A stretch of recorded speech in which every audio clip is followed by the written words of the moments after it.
story is Looking After Murphy.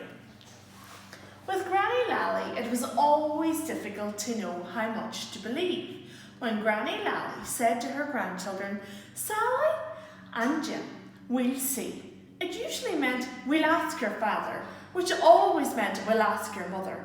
And if their mother said, "Maybe," then that definitely meant no. But Sally and Jim grew used to Granny Lally's little ways. When there was cream on the dinner table, she always insisted on tasting it before Sally and Jim did. "In case it's sour," she explained. "It looks a little sour to me." Then she'd just finish the pot and lick her lips like a greedy cat. "Well," demanded the children. "Definitely sour," she said. "Don't touch it." She even made Sally and Jim watch her favourite TV programme, "Doctor's Orders," she explained. "He said I have to watch an hour of celebrity knitting every day." What could Jim and Sally do? They couldn't call their granny a liar, because grown-ups never lied, especially grannies. One Christmas, Sally and Jim were given a brown hamster with one white ear and one bent whisker. They called him Murphy, and they loved him. He lived in a big wooden doll's house with shutters on the windows and a lock on the door to keep him out of mischief. Whenever they let Murphy out, he always got into trouble. He burrowed under the duvet, swung from the lampshade, and ate their socks. Before they went on holiday, Sally and Jim took Murphy to the cottage where Granny and Lally lived with her cat. She was looking after Murphy while the children were away. "Whatever you do, don't let him out of his house unless you're watching him," said Jim. "Or he'll run away," said Sally, "and you'll never find him." Granny Lally laughed. "I promise I won't take my eyes off Murphy," she said. For the next 6 days, Murphy was never out of Granny Lally's sight. They did everything together. He ran around inside her old jumper while she dug potatoes. He did backflips in her apron while she cooked pies. He chewed boiled sweets in her overcoat pocket while she visited the dentist. But on the very last night, Granny Lally took her eyes off Murphy. One minute he was sitting on the tap, listening to her singing, "La la la la."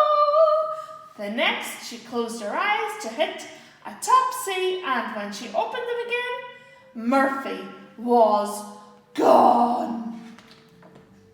She leapt out of the bath, and wild and wet with worry, what if the cat had eaten him? She held the poor thing upside down and gave it a shake, but nothing came out except a slightly startled meow.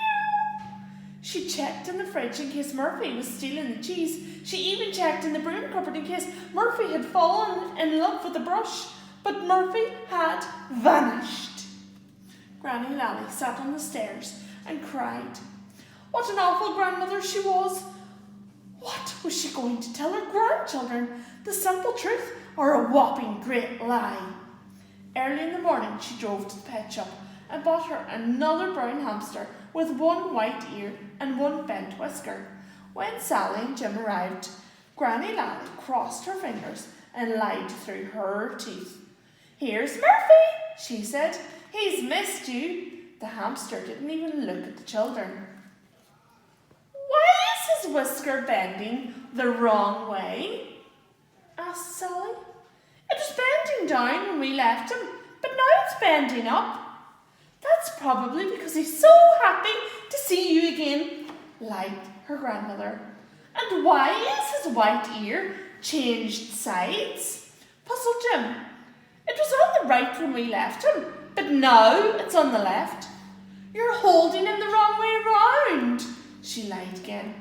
The children believed her, but they couldn't understand why Murphy didn't love them anymore. Then, just as they were leaving, another black nose poked out through an upstairs window at the doll's house. There's a burglar in Murphy's house, they yelled. But when they opened the front door, a hamster hamster trotted out, and this one had a whisker that bent down and a white ear on the right.